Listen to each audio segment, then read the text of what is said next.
Welcome to episode 41 of the Cards and Cartridges Podcast. I'm your host, Ryan, aka OG Retro. I'm here with a special guest and the normal co-hosts, Chris, aka Kuzi Retro Games, and Mr. Catchacraze. I'm going to let you introduce yourself to the pod. Hey, how's it going? Your name's Nick, right? Yep. Yeah, Nick. Yep. Yeah, thank you so much for having me, guys. I really appreciate it. We're excited to have you. We're excited to get all your insights on the collecting universe. You have some good stuff planned today. As per usual, guys, let's go over what we're doing. We got the Bolo, the be on the lookout for. We'll talk about something that might be able to make you a little bit of money if you find it out there in the wild, something that is going under the radar and might be worth something. We'll talk about our favorite collecting tips for 2022 going to the new year. What we're trying to do to collect smarter or to, round out our collections, what we're doing. Nick and I have both been into Pokemon for pretty much our whole lives. And absolutely, we're going to be talking about what we think the Pokemon company could improve on and what they could benefit learning from other TCGs, perhaps. A lot of new TCGs, a lot of old TCGs in the space. What could they gain to learn to gain? I don't know what I'm trying to say. We'll also be talking about Metazoo NFTs. It's a hot topic right now. Catchacraze, Nick. I don't know what I'm gonna decide halfway through the episode if I'm gonna call you Nick or Catchacraze, and I don't know what it is yet. Whatever you want, man. You can go with Craze. Craze is good too because that's short. I like nicknames. Catch. People like Catch. Everybody does something different. Nobody online really calls me That's Nick, what I'm saying. Because whatever you feel like. It'll come to me. So we're gonna be. You're very into. I'm assuming things right now, but you're at the very least into Metazoo and into following this NFT thing going on because you just released a video on it on his Instagram today. Go give him a follow if you're not already. Catchacraze on Instagram. They're on YouTube now as well. I've seen that. Pretty cool stuff. Appreciate that. Of course. So let's start it off with the Bolo, guys. And Kuzi, I don't know if you know about this one. We were briefly talked about it. And this is something I would have never expected. Because it has to do with Skylanders. Have you ever heard of Skylanders? I'm probably saying that super weird too. Am I saying that? No, it's called Skylanders. Yeah. So you got it. Skylanders is it's like action. There's a genre of video game. It's like action figures that scan into the video games, and that was really cool. Think of them like amiibos. Yeah, they're kind of like amiibos, but very, very. It's just not my thing. I guess it's popular with younger generation right now, younger kids. But anyway, the Switch physical game for the Switch, Skylanders. And I'll open the link to it so I know exactly. Skylanders Imaginators. Box and cartridge game only 2017 it released. It is going for, this is a listing on eBay right now for $264. Dang. $264. And I don't know why, because people think of Skylanders like Disney Infinity figures also, and a lot of like even game stores just put their Skylanders in like a dollar bin. Right. It's just people don't care about them, but for some reason the game on Switch is worth so much.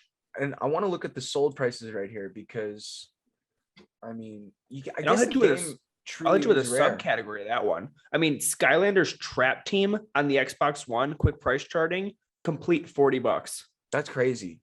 So yeah, I never knew that. That's an interesting be on the lookout for because a lot of those things are such trash. You'll get like bins of those figures and it's just like mountains of plastic. Listing. Right. Yeah. It's not only is it not worth listing, but you have to like store mountains of plastic and like little plastic. I'd like to call them tchotchkes, if you will. Like little tchotchkes, little gaming tchotchkes. But it's like, I guess it's like sports games. They're the expensive one is $10 a dozen, but you can't totally rule them out. Like you have to look it up. It takes a second. Yeah. But I think it's pretty easy. If you see Skylanders on the Switch, that's like an instant red flag. You should know this might be worth a little bit. Even the cartridge is going for crazy money, like close to $100. So definitely be on the lookout for that. I wonder if that's like more popular with like the younger, you know what I mean? Like the like what, 12, 13.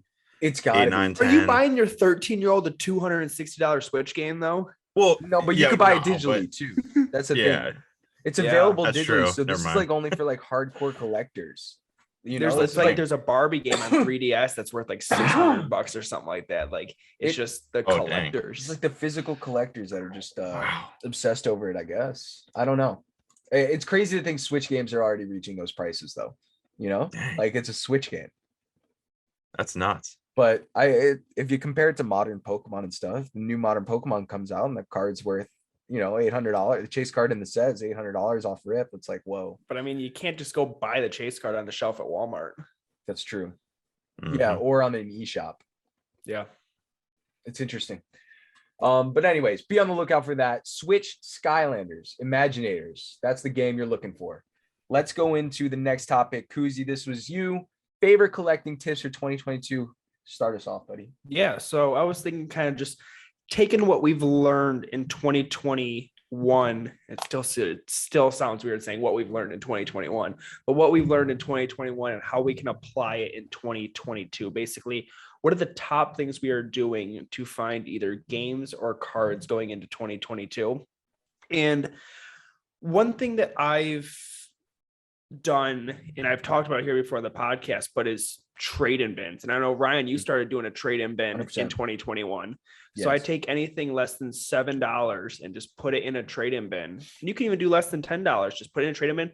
But the key is to find a good local game store. I've gotten lucky and I found one where they take everything, my scratch discs, loose discs, third-party controllers, anything. Like, because there'll be some game stores, and if I ran a game store, I'd be like this, where it's like, I'm not taking your 14 copies of Madden 05, but like the one I go to takes my 14 copies of Madden 05. Maybe they give me a nickel or whatever each, but I mean, it adds up. I take a normal bin, just a plastic tote full of games and controls, whatever, and I get like $150 to $200 store credit each time. And I just roll that over. They post their pickups, but they get traded in on Instagram and Facebook. And I just call them, hey, it's Chris. Can I put this game on hold? Yep. See you soon. And I just take my junk that I traded in. I'll trade in more junk and just use my store credit and get the games over that I want. It's been the way to go this year. Or last year, you turned me on to that, and I got like a bunch of sealed games doing this, like literally trading in junk titles, absolute junk, all my leftover shit, and coming out with like $100, $200, $300, putting that towards a sealed game. That's like then getting that graded. Then like that money just like it was nuts. But do you Nick collect games? I didn't know. Okay, there's a question. Do you collect games? Me? Yeah. I over the past year, I started getting into trying to put together a complete CIB Pokemon collection. Oh yeah. I've kind of put it on pause over the last couple months, but I really enjoy it. I mean, I love right now I have one from every era, which is cool. So okay. Which is nice. So there's some key ones I'm still missing. Obviously, they're pretty pricey, so it's kind of hard to you got to kind of balance which ones you want to go for. But what game did you start with? Not collecting, but playing as like a kid or whatever. Oh, playing wise, red and blue, man. Oh yeah, I loved it. Me too. Loved yellow, and silver. Slowed down a little after that, but yellow and silver are just incredible. I mean, you can't beat them. Those are games. Those are definitely like my two favorites as well. Yellow and silver. I have silver CIB, so I actually got that. Shout out BB Retro, the man. The man. Picked him up from him. So yeah, really great game. Yeah. Do you like hunt on Facebook Marketplace or garage sales for games at all, or no? I have not so much Facebook Marketplace, but I've gone to a bunch of garage sales. I don't really have a lot of good luck doing it, and it's tough. Like my job's 6 days a week right now, so it's like 6 10s, which is rough, So oh my gosh. So a lot of stuff, like if I see a good deal, like not Facebook, but Instagram or so, pick stuff up, or I'll hit stuff here and there when I get time. Yeah. So now I was gonna ask a question, because like you're more into the Pokemon. I guess I started following you because of the Pokemon stuff, which is what you post. But do you related primarily to this question, like related to what we were talking about trading games in at a local store, do you trade in your bulk for anything? Do you sell your bulk? Yep. Oh yeah, yep, yeah. All there's a local card shop by us that takes in bulk. I mean, it's not the best rates, but I would imagine with shipping and stuff, you don't have to worry about packing up thousands of cards, but I've probably traded in a good amount. We've probably traded in the wife and I about almost $300 worth of bulk this year, so it's kind of crazy. Yeah, I mean, it's probably same. Don't throw it away, and don't just separate it. I think one important thing that it's good to kind of go through and see which cards are playable, like before you trade in your bulk, because I made that mistake one time. I think one of the legendary birds was actually pretty playable, and I think in Chilling Reign, and I traded in probably for like $1, and it was like a $10 card or something. I wasn't paying attention, but yeah, as far as bulk, I would definitely 100% look at find either, and then there's some people online that take it too, so because I hadn't been doing that, but then like when I started, I was like, why the hell wasn't I doing this before? Like free money, and I was just like either giving my shit away, maybe, I don't even want to say throwing it out, but maybe there were times when I just said whoops, like whatever, like I just took up so much space. But like now I keep all of it in a box, and then when the box just gets full enough, I just send it away and get a quick PayPal payment. So it's kind of nice. I used to have that mindset where it was like, oh, in 20 years, maybe this bulk will be worth something, but that is 100% not going to be the case. It's impossible. It's like impossible. Because even I will say, I have a lot of vintage bulk now that I am just keeping because like it is kind of worth something. Well, no, if it's vintage cards, I'm just saying like modern, you know what I mean? Yeah, but even is it even worth lugging that modern bulk around for the next? But still, 20 the years? vintage. You can't even really make the argument too, because like the vintage bulk in the like light played to some of them are near mint, condition that it is. There's not many cards that are over like $2 or $3. Like it's really not worth that much.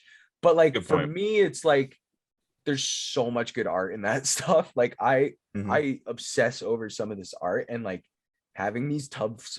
I have legit just huge cardboard boxes full of vintage bulk, and going through that makes me so happy. So that's why I keep it at this point, because I felt like it was really cool actually. When I lived in Ithaca, I would have people over the house. Like when Pokemon was booming, I would have people over the apartment and like low-key just dealing Pokemon cards. And like like it felt very suspicious, but like was so wholesome. Because like the homies would just come over to the house and be like what they were trying to, finish some sets or whatever. They'd go through the bulk bin, the bulk, and just, go through all the cards and find the cards they needed to finish the set. And it was really cool. And I would charge them like 50 cents. I literally say like, take whatever cards you want, 50 cents a card, or like, and it was like, it was just, so that's why I keep that. But like modern bulk, ship it right off. Like, forget that. Yep.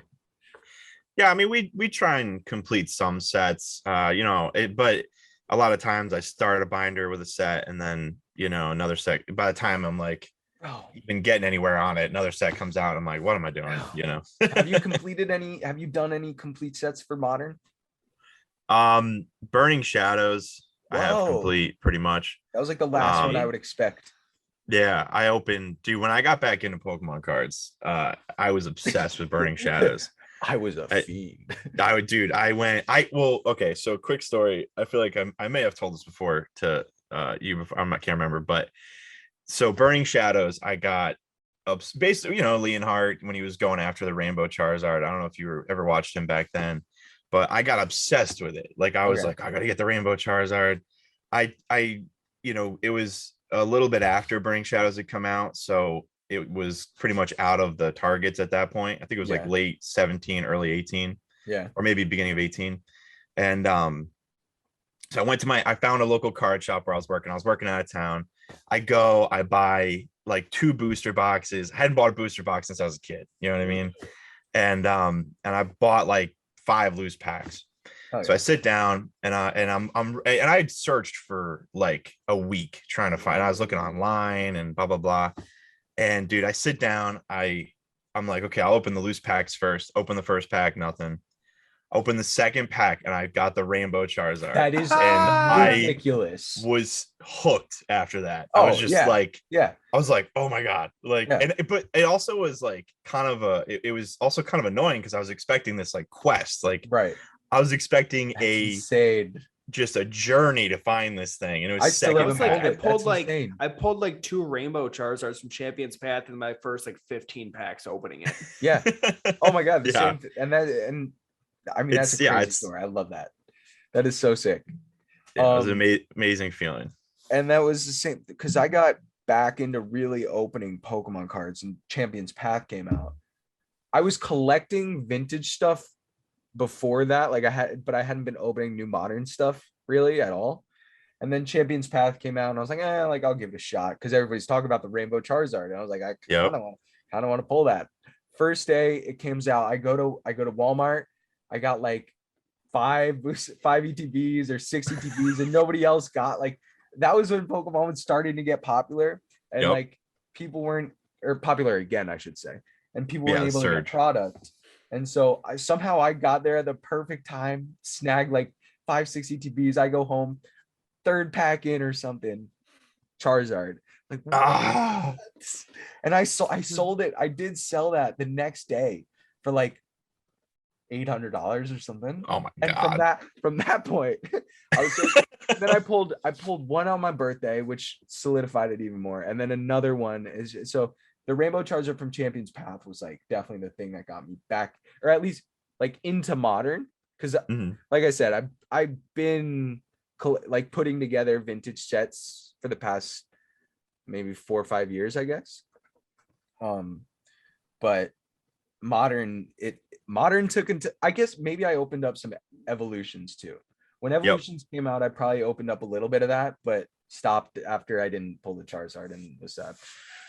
Oh yeah, evolutions when I was first started again, it was like 80 a box. You know, nobody wanted it. It was in everything. It was trash. Nobody wanted it. And I remember just passing on. I was like, nah, I'm good. You know? And I always said this too to like people that asked me, like even 2-3 years ago, people were like, what do I buy if I want to like invest in quote unquote invest in Pokemon? I'm like, dude, Evolutions is the easiest box that just makes sense in my mind. Like there is no shot this thing doesn't appreciate well because of what it is. It's a base set reprint. Like it's so iconic and there's some good changes to it and some flair here and there. And it's like, it's a good set. I mean, it just took a little time to appreciate. I honestly like, I like to think that I've appreciated as a collector over the time, and now I see why it's a great set. You know, when I first saw it, I was like, and also too, when you see something that's like everywhere, all they had to do was sell through the product, and then obviously at that point, this huge demand spike, like people wanting to collect that same set when they're a kid. I mean, it makes perfect sense, you know. Yeah. But I wish I had that foresight. I know. I thought I was sorry, Chris, for go ahead. I guess I bought 2 boxes at like 175 and I thought it was kind of high at the time. But no, not anymore. I did a really fun break with one of them in Walmart. That is insane. Yeah. I'm so jealous, dude. That is the one ETB I don't have yet that like I want to get one of those, but it's just not like in the $200 on the list of like things I want to buy. It's so far down on that list, but I want it so bad. It's fucked, dude. My list is too long. That's what I'm realizing. The list is just too long. I think another big go, Chris. Sorry, go ahead. No, you're good. No. I interrupt you too much. I was gonna move on to the next collecting tip, but you got something else to say. I was just about to say how I wasted/spent money today on something I'm really excited about. The Game Boy printer. Nice. BB Retro is posted on his story, and like I always do, I see something BB posts. I'm like, fuck, I need that. So I post on my story, need a Game Boy printer. Shout out another one of the homies, DNA Games, hits me up, and he's like, he sends me a picture with the Pokemon Game Boy printer, and I'm like, no. And he didn't even say it's for sale, but I was just like, I need that. I need it. And there's a Pokemon Game Boy printer. There's a Japanese limited edition Pokemon Game Boy printer. I got it. CIB. It is coming to me now, and we're very excited. pick up. I don't want to know what you paid for that. I'm not even gonna lie to you. This more is or less than the Evolutions ETB. Way less. This is the first thing I've ever put on a payment plan though, just because I can't be spending money like this right now. But I want ETB, so not booster box. Oh, it's like spot on. Okay. It's nice. Like right there about that value. I was gonna say my next collecting tip, I don't know if you guys have done this, is letting friends and family know what you do. A lot of people 100%. They try to I don't know, they may think people think you're nerdy or you're weird for collecting Pokemon or collecting video games. They don't understand what you're doing, but it's just posting on your personal Facebooks or personal Instagrams or personal Twitters. Hey, I'm looking for video games, and list off some systems, or hey, I'm looking for old Pokemon cards. Because to your buddies, this shit's probably just sitting in their dresser drawer or sitting in their basement, and they don't care about it. Yeah. Even when I've got two good things. And I see that when I make Facebook Marketplace deals, people are why do you want this stuff? Yeah. And in my head, I'm I'm a snobby reseller, but I'm also me and my buddy collect this stuff. So I'm going to go into my collection, whatever he doesn't have, he gets. But my favorite one is just buddy from college hit me up and he's hey, I got this N64 in my garage. My dad wants it gone. Come over and take a look at it. And he had the Donkey Kong 64 controller in his N64 lot. And I'm absurd. Fuck, that's so great. It's absurd.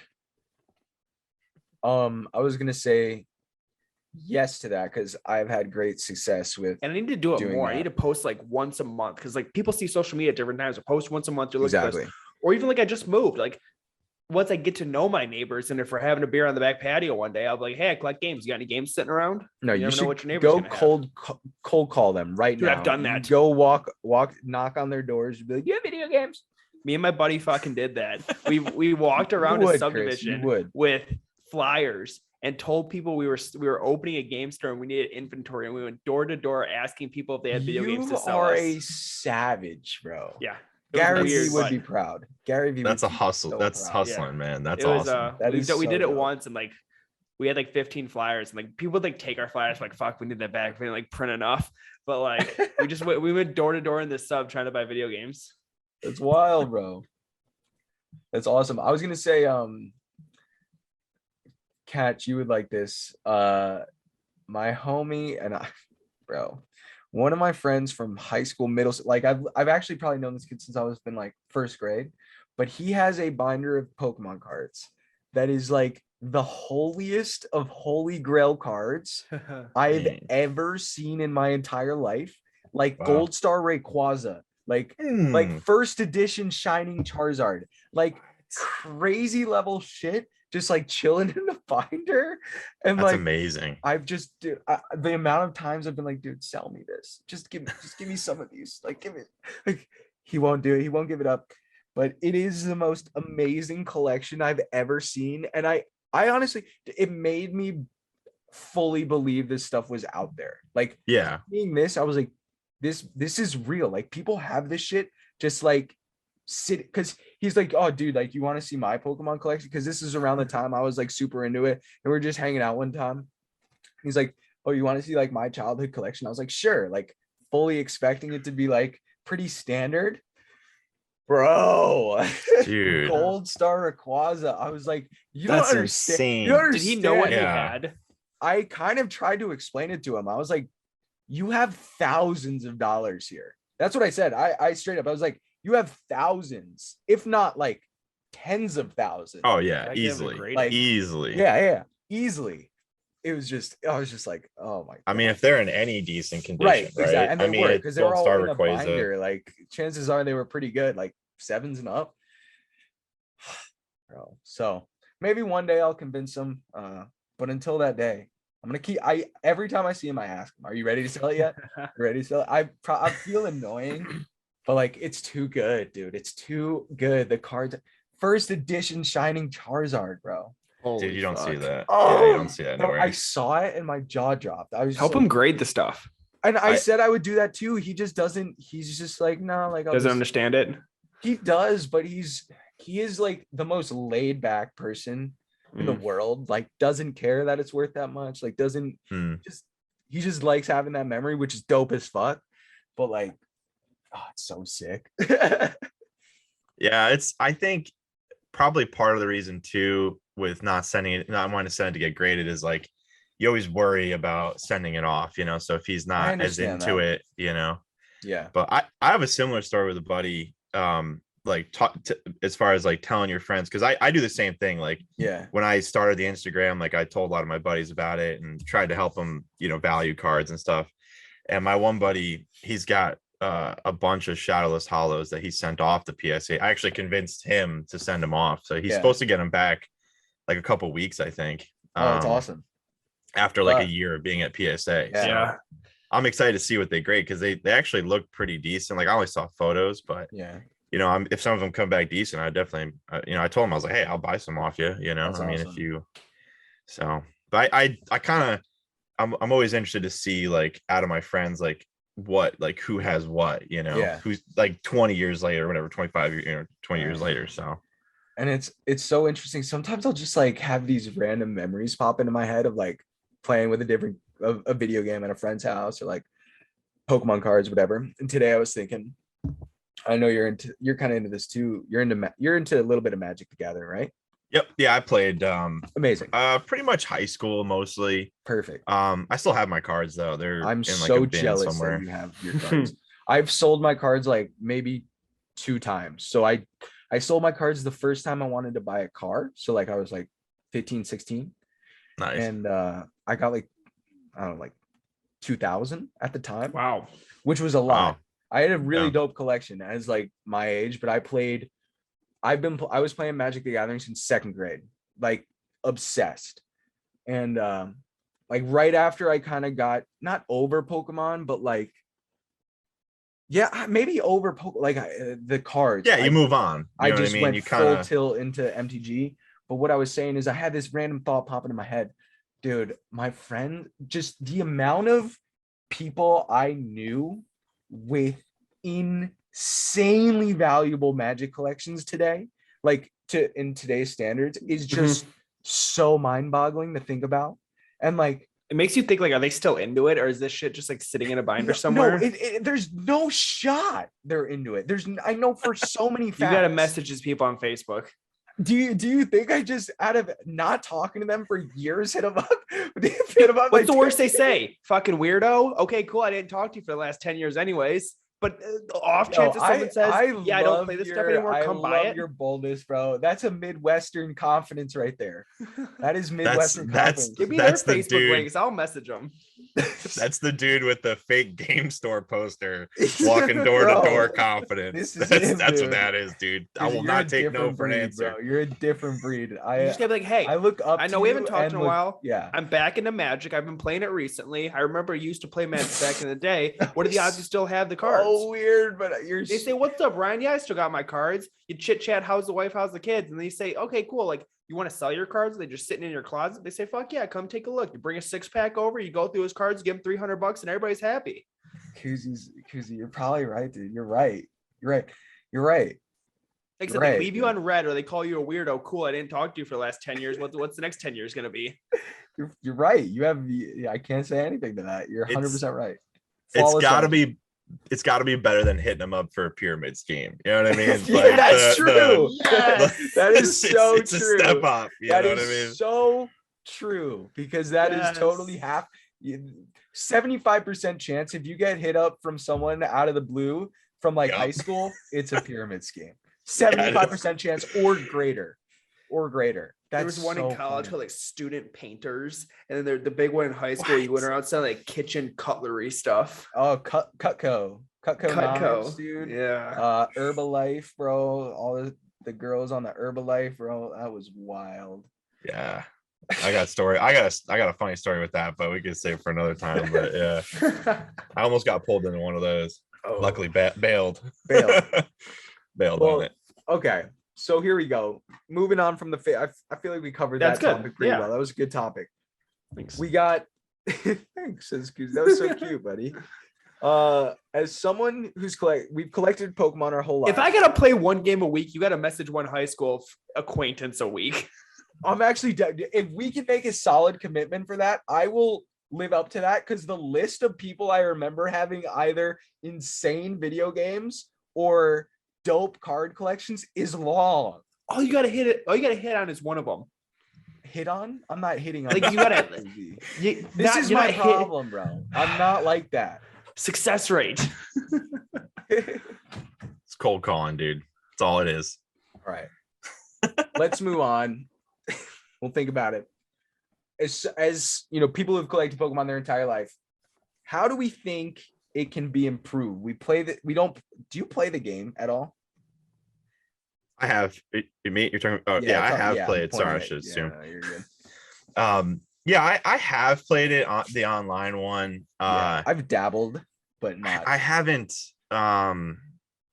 played it a lot recently. I used to, like, online card game wise, I used to play a lot of Hearthstone, actually. Me too. A lot of fun. Used to love that game. I feel like if they turned it into that more, which I think the next iteration of the online is supposed to be a little bit more animation and stuff like that. If they do that, I think it'll be a lot more entertaining to play online. But yeah, the most I played was probably when I was a kid. I actually went to a tournament in New York City, one of the first ones, and I got smoked right away. Oh, yeah. This I went with like a Charizard deck, I think, or something like that. Either that or Blastoise, and my main goal was just kind of, all right, I'm gonna evolve it. I was out like within 4 turns, I think. This guy just smoked. It was best out of 3, and he just annihilated me. I remember losing like all the matches in a row, and I was like, "Oh, what the hell? What did I do this for? I traveled miles. This. I'm never gonna be a professional Pokemon card player. I guess my dreams have been crushed. 7th grade. Yeah, dreams are crushed. But yeah, no, that's much now. It's my lowest point. Day I got smoked in a Pokemon tournament. Mm-hmm. Well, I never played Pokemon, but I played a lot of Magic the Gathering growing up, like in tournaments and stuff, same kind of thing. And I don't know if I ever came in first, but I came in second. I know once. That was pretty cool in a cool, like, local tournament. I've just played, but I was going to say, if you haven't played MTG Arena, like the online version of Magic, and you liked Hearthstone, you're missing out. Like, Magic Online is so well done. I gotta check that out. You gotta check it out. Oh, it's bad. Is that a New York thing saying tournament? How do you say it? Tournament. I'm going to a tournament. Tournament. You said tournament. I guess you're right. I do say tournament. Tournament. Yeah, we both say it like that. Yeah, it's tournament. Yeah, it's tournament. Koozie. It's not tournament. Koozie. Yeah, that's how I say it. Me and my buddies played Pokemon in air quotes in the backyard. No idea if we were playing the game right. It was more like, okay, your HP is 90. I'm gonna use this attack that's like 10, and then we just like subtract. Yeah, you make up your own rules, kind of thing. You just kind of go at it. We had fun. Like, that's really like the extent to like the remembrance I have of Pokemon as a kid. Like my neighbors, like, they would get packs and then they would fill these binders, and they would just kind of like open a pack, shove it in the binder, be like, okay, I don't care about this stuff anymore. Me and my brother would come over and like trade them like random hand-me-downs we got from cousins. And I remember they had those like the big cards, and we thought those things were the most badass. We thought those things were the most badass things in the world, and we loved collecting those. That's badass. So to circle back, Nick, do you think Pokemon could learn anything from other TCGs? Anything that I've got a couple ideas, but I'd like to hear. So just from playability standpoint? No. Either or playability, collectible as a whole.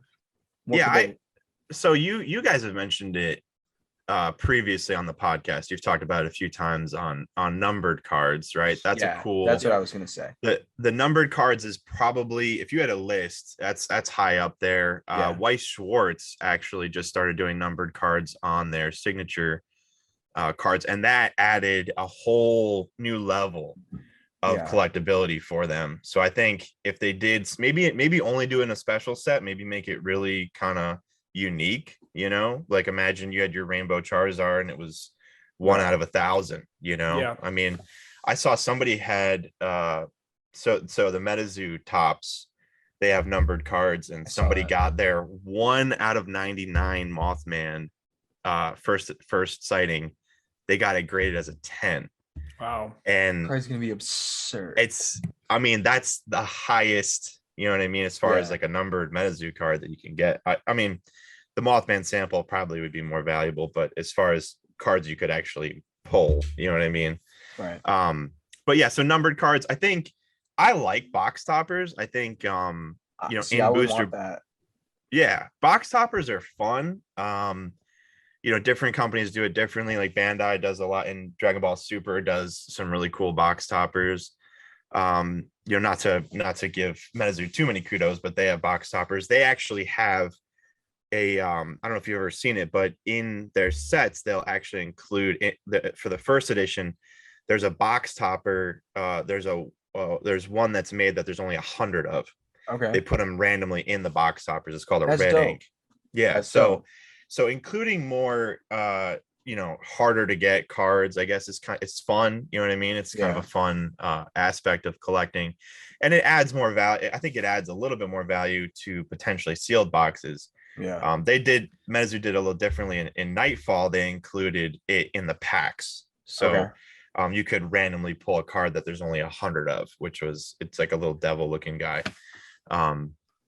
in Nightfall. So doing something where, at the end of the day, it's similar to a numbered card. Stuff like that is fun. Yeah. Box toppers is fun.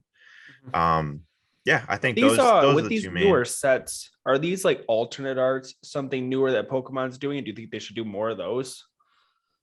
Yeah, that goes along with kind of like the number of cards. Like it's like their version doing an alternate art. But I mean, there's similar. It's not something totally new. Like they've been doing it for at least since like XY base, maybe even before that. The alternate arts. Yep. Alternate arts. Yeah. They're kind of like, I would say that's the pinnacle of rarity right now in Pokemon Modern is collecting. There's people that are trying to get PSA 10s of every alternate art. There's people that are putting binders together of all the alternate arts. I do wonder more with it. Yeah. Oh yeah. But it also, I feel like the more they do, the less special it gets. Well, yeah, it could I don't agree there, because I mean, because sports cards, there's like, for like one player, they can have like an art like numbered 1 of 1, 1 of 10. They have like 1 of 10, 1 of 25, 1 of 99, 1 of 2021. Like there's there's gonna be people that want one of each thing, and then like if you're trying to pull like the 1 of 10, and then there's even like they'll do the same card in like 9 different. They'll do the same card like 9 different colors, and people will try to collect every color to quote unquote complete the rainbow parallels. Of that player. Yeah. I don't like it. I don't like that. It's confusing. I don't like that as much as doing like cool, unique shit. Mm-hmm. Like, but it's like, but then from like a value standpoint, like pulling one of those is like that. Like opening Pokemon cards, you're going after like one card. Like opening sports cards, you never know what the fuck you're gonna pull. Yeah, in recent sets too, the alternate arts they've made it so that there's like 5 or 6 cards you want to pull. Like Evolving Skies had like 11 or more than that. One of the best modern sets ever.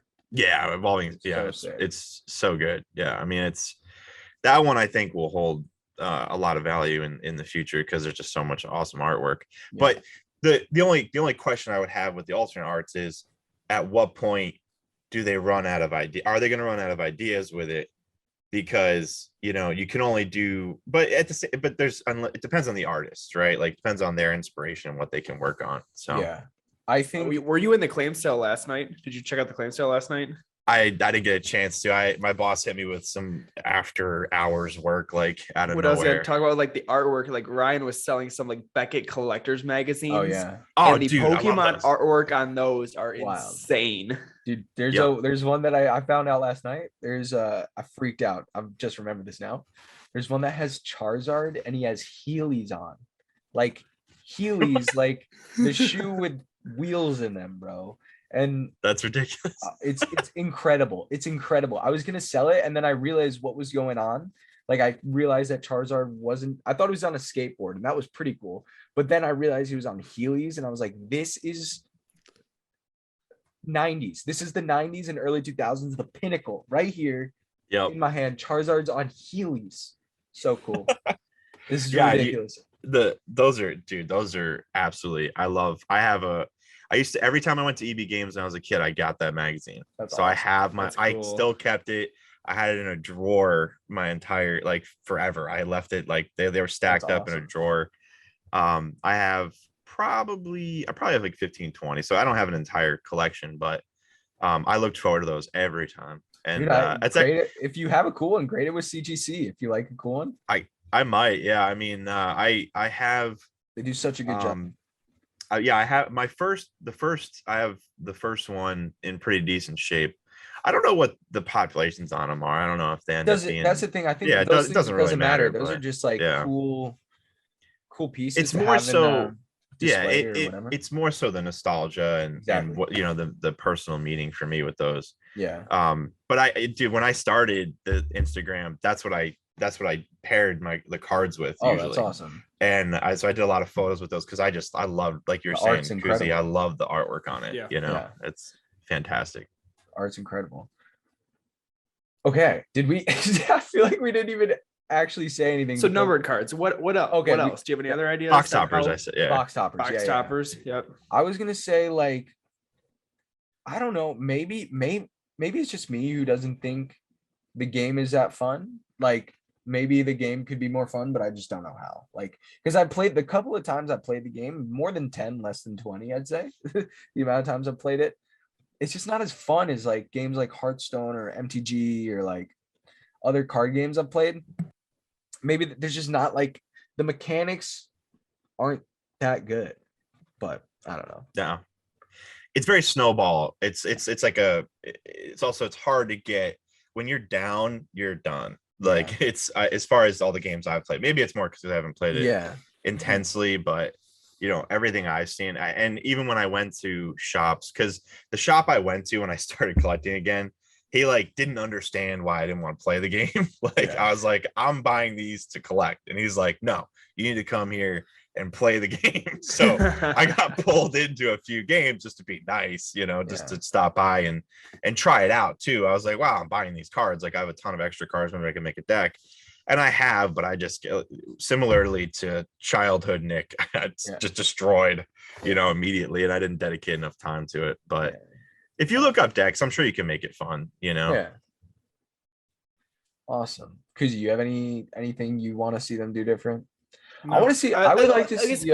We hinted on this earlier. And Nick, I don't know if you're a fan of it, because like you said, you would like start collecting a binder set and then like boom, the next set's out. Yeah. Do you think they're releasing sets too fast? Yeah.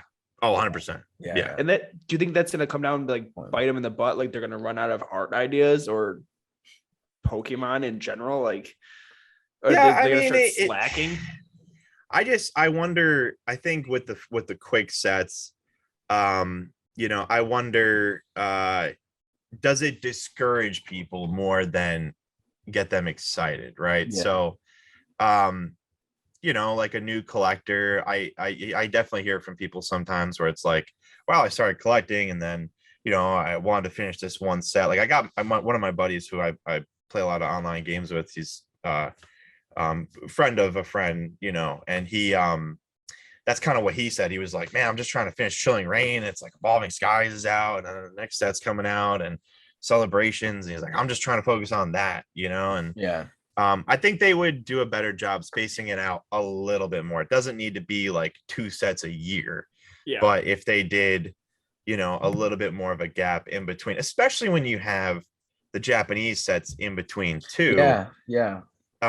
You don't ever stop. Like if you're collecting, you just don't ever stop, like you had, like in the last few months, you had Celebrations, then you had Fusion Strike, then you have, in Japanese, you have VMAX Climax, and now there's a little bit of a break, right? But I haven't even opened VMAX Climax yet because I just like can't keep up, dude. I was like that too, and but then I ended up buying a few boxes. I waited. I actually got a couple from local, Rock Pokemon. He actually hooked me up with a couple of boxes at a great price, and shout out Rock Pokemon. I know he listens too, so 100%. Yeah, and so I mean, if you can get them and it makes sense, but then the price, sometimes if the prices aren't right, then you just kind of either collect a little less of it or move on, unless it's like a must-have. So that's something they could take a little advice there. Were you ever, when Pokemon was booming, were you ever like camping outside Target trying to find the stuff?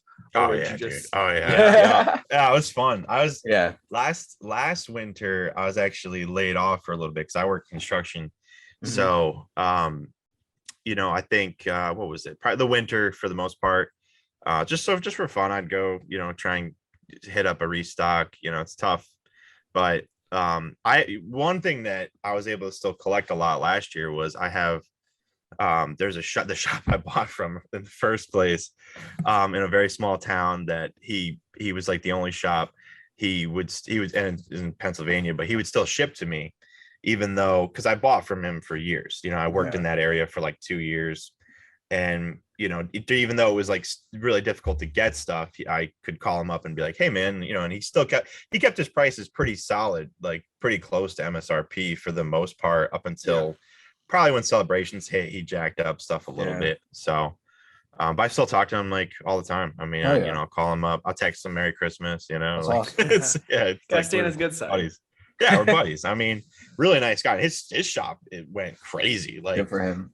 Probably, I mean, he had a showroom that his actual play area like quadrupled, during the pandemic, which he had to wait to, follow the rules and do appropriately. But because he was doing so much business, he was able to really expand. It's a big in that area. That's epic. It was a big deal. I was happy to see it. Hell yeah. Awesome. We got last topic, Metazoo NFTs. Is this the move for, I'm going to phrase this in a couple ways. Obviously it's the move for Metazoo because that's what they're doing. But is this the move? Should they be doing this? Is it a little weird? Is this the move for other trading card companies? Are we going to see Pokemon NFTs? What's going on here? You know a bit more about this than me or Chris. What do we think? All right, so dude, I'll get you the full. I love it, dude. Quick, full story. Okay. Full story. So, first of all, disclaimer: I don't own any NFTs at all, but I don't own any Metazoo NFTs. All right, so I definitely not trying to pump anything. Don't stand to gain anything, but I love following this stuff. Yeah, and I don't know why. I just love following it, especially everything with Metazoo, because they're kind of, as much as people, not to get into like whether or not you should collect or not, whatever Metazoo, keep it on NFTs. Yeah, it's up to you. I enjoy the artwork, especially Nightfall. I'm a big Nightfall fan. But the NFTs, I'm going to go into this explaining that I was completely like turned off by the NFT idea from the start. Okay. So this is my perspective of it. Like, I didn't think it made sense for them to make them, and I actually, with a lot of other Metazoo people, they were like, no, it makes perfect sense. Like, NFTs are hot. Everybody loves NFTs, and I was like, well, I just don't see how a company that, makes money selling physical cards would want to get into that, right? And I do understand NFTs from the standpoint of like using them to raise capital for projects. There wasn't really anything that I saw specifically that they were going to use, that they wanted to fund with this. You know what I mean? It's just to raise money, which is, I'm sure they have capital expenses, whatever. But couple things. So when they originally announced it, there was plans for, using it for utility purposes, right? So you can buy product with it at a cheaper price, which was, everybody was like, oh, it's going to be great because stuff's hard to find from Metazoo. Like when Nightfall came out, it was almost $300 a box, $250. MSRP was $140. And then same thing with first edition. It was impossible to get. I managed to get like 3 boxes of first edition at a decent price, like $100, $150. But that they were like over $200, $250, like right when they came out. And the MSRP was supposed to be $100. So I went into it like, all right, I want to see what's going to happen with this. Is my prediction going to be right? Because I don't think it's going to do well at all. I didn't think the Metazoo NFTs were going to do well. And so the initial release, most NFTs do like a random mint, right? Kuzi, you follow the NFT stuff a little bit, right? Yeah. Yep. So a lot of them do random minting, meaning like the NFT you get will be decided at random. Right. So of course, Metazoo. Yeah, one coming on the 10th that's going to be random. That'll be our first NFT. Oh, you're buying your first one? Well, I kind of already bought it. There was a pre-sale for something. If you purchase X amount of it, they will mint you an NFT, and that is being released on the 10th. Oh, cool. That's awesome. You own any? No, I don't own any. And I'm not against them. I should say I'm not against NFTs. I think there's like a purpose for them. I think they're a good tool to raise capital, but you have to watch because it's like the Wild West right now, right? Yeah. So I mean, if you're so going into the Metazoo ones, they were supposed to mint 5,000, right? Okay. That was their plan. At 0.1 Ethereum at the time was like $400. Yeah. And I was like, that seems really high for this. You know, it's a spinning coin. You know what I mean? It does have. I'm looking at it on OpenSea right now, and they're all just like spinning coins. Yep. Yeah. So so the coins are different based on the characters, right? Blah blah blah.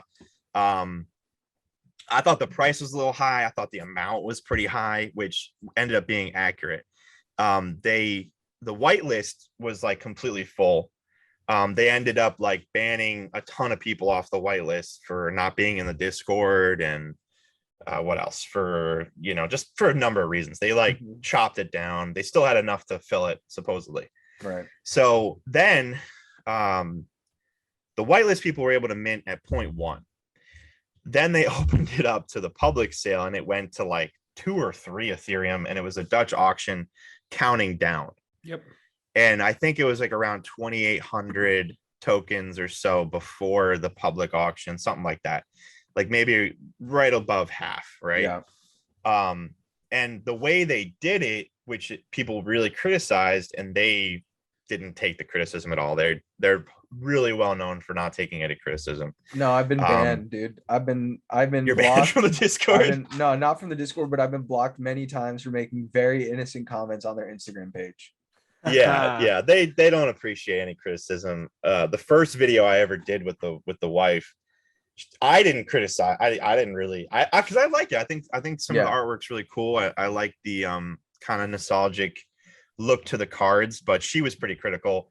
I think after that point they just stopped reposting any of my stuff and stopped, like they were reposting stuff before that, and so not and it's fine. I mean, it's a big company that reposts literally everybody, everyone.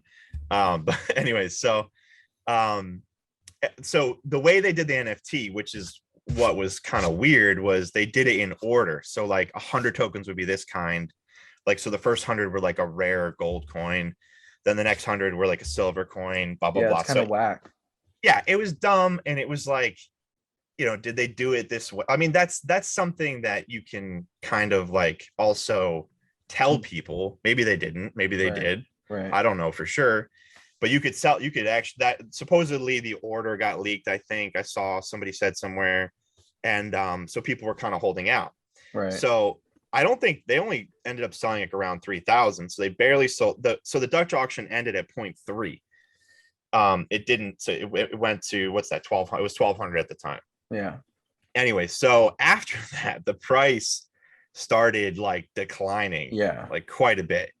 The floor price right now on OpenSea is 0.369, which I guess is above where it ended.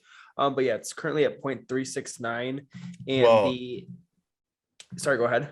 No, yeah. And so like a week ago, or maybe a week and a half ago, it was 0.1. Oh, and wow. Yeah. So I wish I still had a screenshot of it. But so so this is so let's get into the crazy part about it. They threw the kitchens, they threw everything at this thing to try and get the price to go back up. In my opinion, like they said, all right, every NFT holder is getting a custom card, like a card of that NFT. They're going to get a physical card in addition to being able to buy the product. They said if you had all the NFTs, you would get another special card on top of that. They were throwing everything at this thing to keep it from imploding. Right. It kind of worked to stabilize a little bit. It was hanging around 0.2.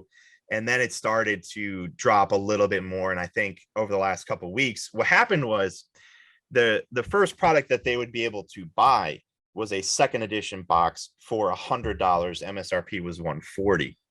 Now I was sitting back and I'm like, my prediction's 100% right. This thing's it's going to go down to 0.05. You know what I mean?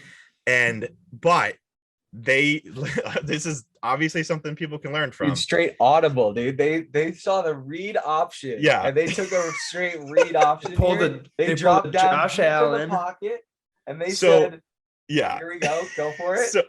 So what they decided to do, which I don't even know if they thought this would save their asses, like I don't know if they thought this Hail Mary was going to land.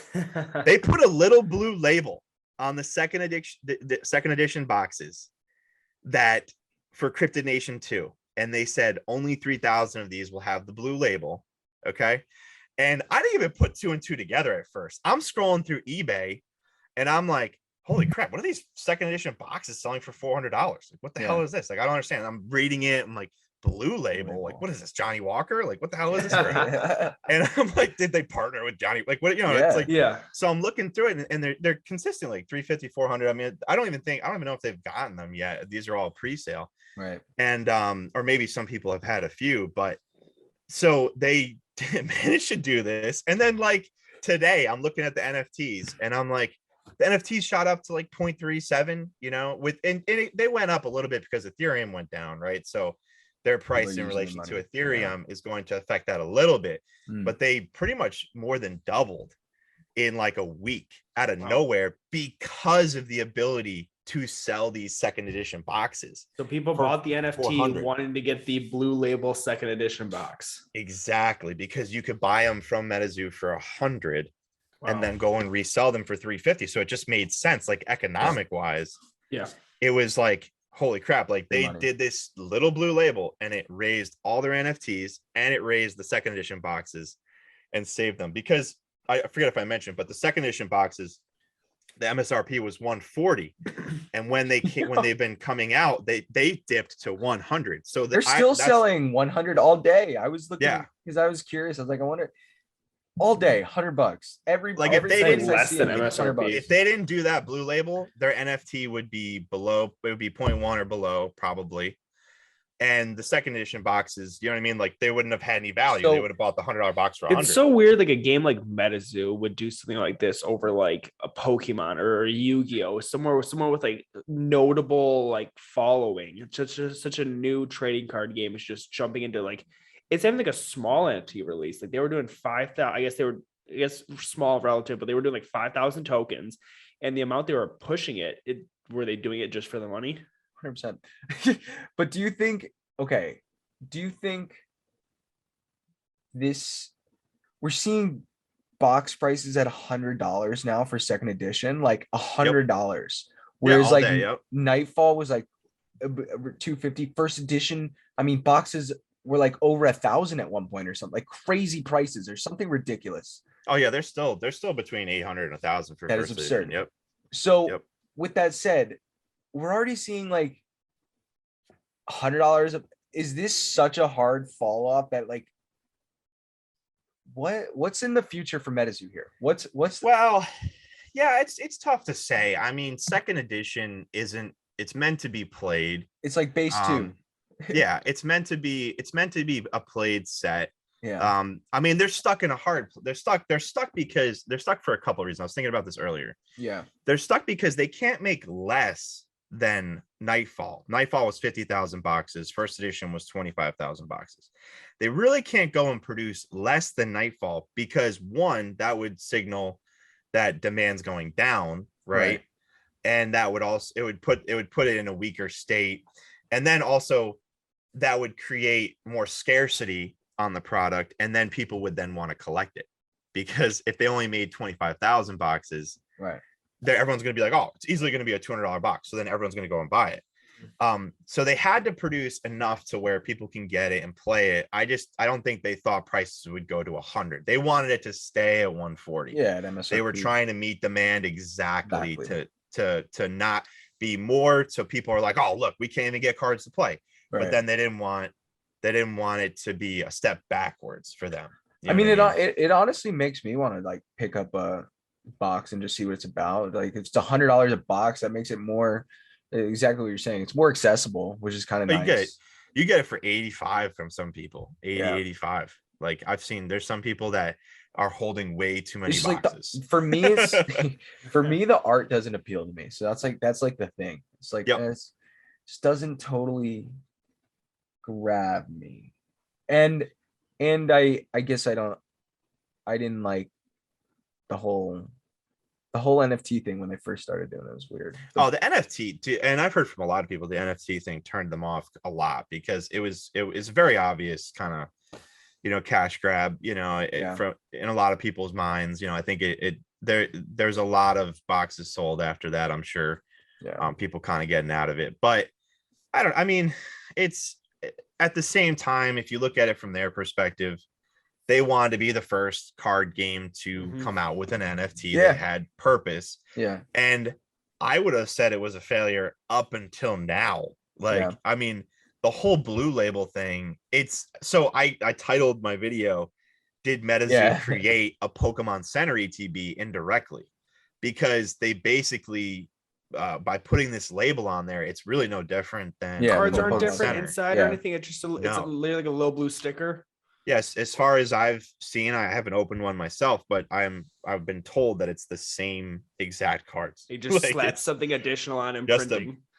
And also make it much less. I think it was like 65 or 70,000 second edition boxes printed.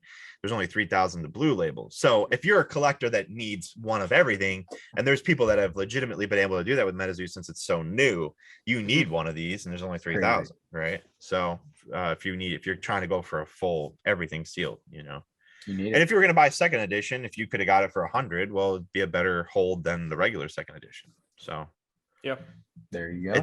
You can make an argument either way. I think it's dumb. I personally think a blue label on it doesn't mean anything. But... No. And I kind of, going back to the Pokemon thing, the Pokemon Center ETB, I kind of liked them at first, and now I'm kind of like, this sucks. Why are you giving us? It's cool when they do a different color, like this. Yeah, one, that is cool. Fusion Strike, when they do different colors, it's cool. I think. Yeah. But other than that, it's, is it really doing much for? Yeah. I guess when they fuck up and do the 2 extra packs or 2 less packs, where that was funny for Chilling Rain. Yeah. Yep. That was. Yeah, funny. That's a good point. Yeah, if they do mess them up, then you get some extra packs and stuff. That's true. Anyways, Kuzi, did we have a viewer question this week? We didn't. I slacked. I've been moving. It's okay. I slacked, but I guess I love asking you guys this question when they come on, so it works out perfect. Catchacraze, what are the top 2, top 3 things you want to find in your collection coming up? Like, what's number like? Next what are the top 3 things you want to find at your grave? The biggest thing I've been slowly working on is trying to get a Neo Destiny and Neo Revelation Shining set. That's kind of my, as far as vintage goes, that's kind of my go-to. Find them at a good price. I got a couple right now, a few of them, and it's kind of my, as far as main thing I want to try and get done in 2022. Gotta get the Shining Charizard and stuff like that. That's the one you mentioned earlier. Down. It's a pricey card.